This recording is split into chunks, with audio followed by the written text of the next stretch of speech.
Bueno, pues ahí todo lo que está ocurriendo precisamente en el marco de este proceso electoral, posturas en las cuales hablan de temores, incluso ha habido algunas amenazas, pero mire, precisamente en estos momentos que se está llevando a cabo en Estados Unidos la votación para elegir entre Kamala Harris del Partido Demócrata y Donald Trump del Partido Republicano para su próximo presidente o presidenta, tras una intensa carrera hacia la Casa Blanca. Pero los estadounidenses no solo eligen hoy presidente y vicepresidente, pues a nivel federal eligen también a 34 miembros del Senado y a los 435 de la Cámara de Representantes, a nivel estatal, y a 11 gobernadores, más de 5,000 legisladores estatales, entre otros puestos. Precisamente para platicar sobre este tema, y lo cual hemos abordado el día de hoy, pues qué mejor que hacerlo con los expertos, con los que saben de este tema. Y agradezco por ello que esté aquí en el estudio Ivonne Fernández. Ella es analista en política internacional y geopolítica. Ivonne, gracias por estar aquí. Muy buenas tardes. Un gusto, Carlos, como siempre. Gracias por la invitación. Ya hemos platicado en otras ocasiones de algunos temas, precisamente relacionados con la campaña electoral allá en Estados Unidos.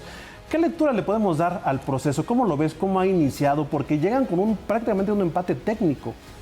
¿Cómo ves el desarrollo del mismo a esta hora del día?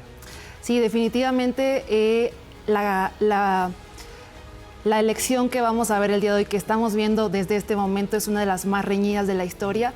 La verdad es que es muy complicado, incluso como experto en política internacional o en política de Estados Unidos, vaticinar los resultados, porque cada vez los contendientes están más cerca y es cada vez más complicado poder definir si va a haber una presidenta, por primera vez una presidenta mujer y negra, o si el expresidente regresa a la Casa Blanca. Entonces es una elección, como bien comentas, completa.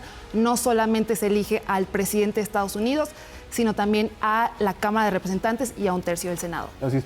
Ahora, de lo que hemos hablado y por la relación con México, Ivonne, hay quien dice que le da miedo que llegue Donald Trump por su campaña que ha realizado, pero también hay quien dice que tampoco Kamala Harris es una garantía de una buena relación, sobre todo porque Kamala Harris, cuando en su momento votó en contra del Tratado de Libre Comercio, y bueno, hemos visto lo que dice Donald Trump sobre inmigración, sobre inseguridad, sobre aranceles. ¿Qué tanto repercute en México esta percepción de duda o de miedo, Ivonne? Claro, es válido justamente esa incertidumbre hacia las elecciones de Estados Unidos, porque la migración es compartida. Es muy difícil que llegue a haber una presidenta demócrata por primera vez, o un presidente demócrata o uno republicano, que no piense en México por el tema de migración. En este momento, México, por la cercanía geográfica y por los temas de migración, no puede estar fuera de la mesa en Washington, no puede estar fuera de los debates sobre migración, también con temas como lo que acaba de pasar en Ecuador, bueno, con temas también complicados en Venezuela. Es muy importante que para Estados Unidos, sea un gobierno demócrata o republicano, México frene la migración. Entonces es válido justamente ese miedo que algunos mexicanos expresan, pero realmente es que, si bien al principio del gobierno de Joe Biden habían sido un poco más laxos con la migración, los últimos meses han intensificado, claro, han reforzado las políticas migratorias violatorias a derechos humanos. Entonces, ya sea que llegue un gobierno republicano o demócrata, va a ser un tema muy complicado para la presidenta Claudia Sheinbaum, y va a ser un tema que hay que estar muy atentos todas las mexicanas y todos los mexicanos. Y bueno, en el tema de migración, Ivonne, pero vamos, si hablamos un poco de tema económico, en el 2026 viene la revisión al Tratado de Libre Comercio, y obviamente Donald Trump es un presidente que amenaza mucho con aranceles. Es decir, también ahí hay un reto importante.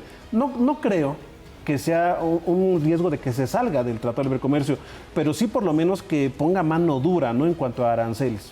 Sí, por supuesto. La manera en la que ya lo vimos en 2016, Donald Trump gobernó, fue con una manera discursiva, una manera retórica muy violenta, muy atacando a los migrantes, muy tratando de, justamente en esta campaña, mencionar que el tema económico es muy negativo en esta administración, que él lo ha hecho mejor. Entonces, si bien puede que no haya... que no quiera sacar, si llega a ser presidente, a Estados Unidos del Tratado de Libre Comercio, sí va a haber una manera discursiva de llamar a todos los votantes para las siguientes elecciones, y también a la gente que son sus simpatizantes, de decirles, bueno, se viene un tema complicado, vamos a poner aranceles contra México y también, por supuesto, contra China, que sabemos que, claro, es el principal país opositor del gobierno de Estados Unidos en este momento.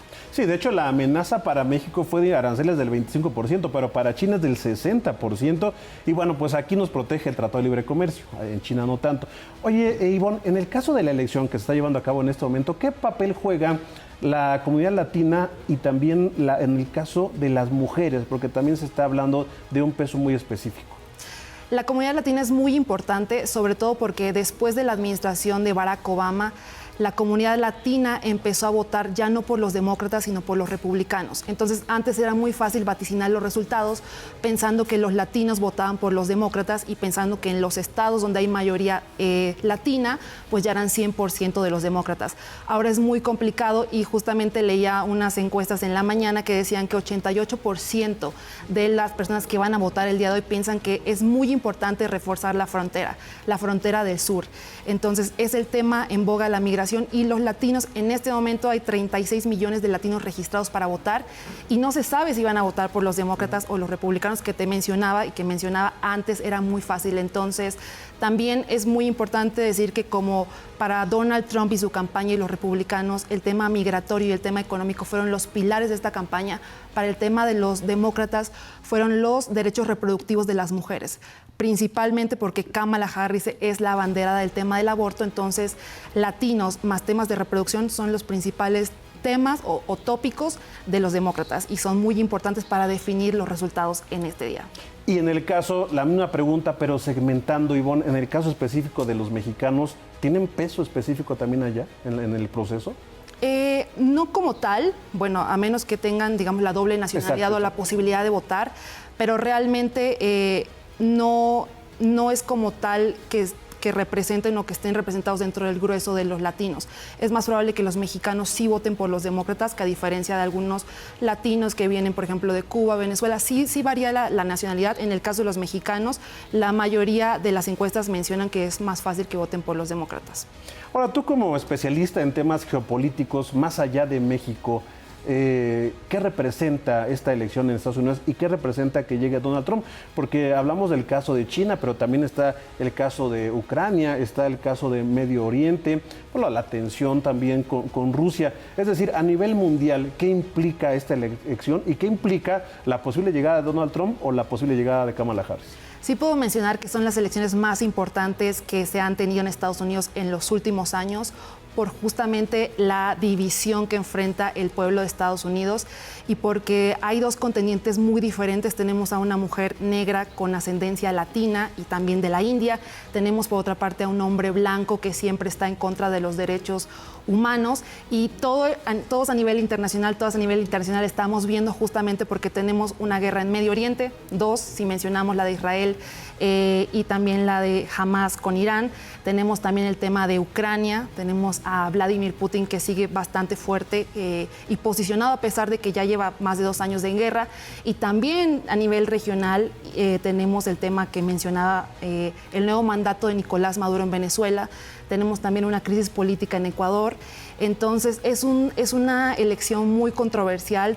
Todos a nivel mundial están viendo porque están esperando los resultados para saber cómo les va a afectar.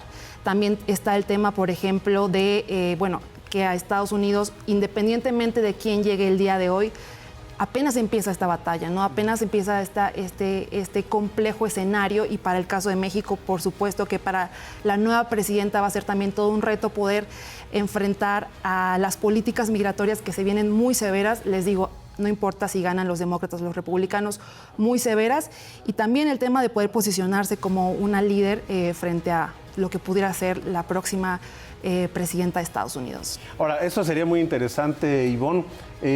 Presidente en México, presidenta en Estados Unidos, también habría, digamos, un cambio de paradigma, ¿no? Y además, pues se podría tener ya una medida sobre la manera de gobernar de las mujeres, bueno, en la potencia número 1 del mundo, ¿no? Sí, claro, se rompería un techo de cristal, aunque también mencionábamos que hubo un cambio de paradigma cuando llegó Barack Obama, porque era el primer afroamericano y realmente después de eso hubo un retroceso, por lo menos en cuanto a las siguientes elecciones. Pero sí, sería romper un techo de cristal para todas las mujeres, no solamente de la región, sino a nivel internacional, por supuesto. Por último, Ivonne, agradezco mucho la visita que nos hace aquí al estudio. ¿Qué debe hacer, por ejemplo, Claudia Sheinbaum, el gobierno de México? ¿Cuáles serían los primeros temas a abordar? Acercarnos nosotros como país al ganador de Estados Unidos para atender migración, narcotráfico, economía. o esperar a que ellos nos busquen? Es decir, ¿cuál sería la estrategia idónea para nuestro país luego de ya que se den los resultados? Claro. Lo que yo recomendaría, ya que me preguntas, es esperar hasta que estén los resultados, no felicitar a ninguno de los dos candidatos a la medianoche, sino confirmar los resultados y felicitar sin importar cuál sea el resultado. La verdad es que Claudia Sheinbaum y me parece que el gobierno de México han seguido las instituciones, el derecho internacional, entonces felicitar como acorde justamente a los tratados internacionales, esperar y acercarse sí para hablar de temas económicos y sobre todo migratorios. Oye, Ivonne, ¿y crees que los resultados se den hoy o no lo ves así? Es muy complicado que se den el día de hoy, es más factible que estén mañana por la mañana, porque justamente como las encuestas lo indican, los resultados y los sondeos están muy cercanos, entonces es difícil que esté el día de hoy, pero yo creo que mañana podríamos ya tener un panorama más amplio. Ivonne, pues ¿qué te parece si platicamos más adelante? Porque esto va a dar para mucho, es decir, viene la elección, el resultado, después en enero es la toma de posesión y seguramente para México será muy importante porque la revisión para el Tratado de Libre Comercio en 2026, aunque es en 2026, todo ya el próximo año seguramente va a ser un tema luego de las amenazas de Donald Trump. Y si llega a ganar Donald Trump, todavía más, entonces pues platicamos más adelante si nos lo permites, Ivonne. Claro que sí, Carlos, muchísimas gracias y un saludo. Gracias Ivonne Fernández, analista en geopolítica internacional. Y bueno, pues en este día sin duda, y como bien lo decimos, pues trascendental en la política, en la economía a nivel mundial.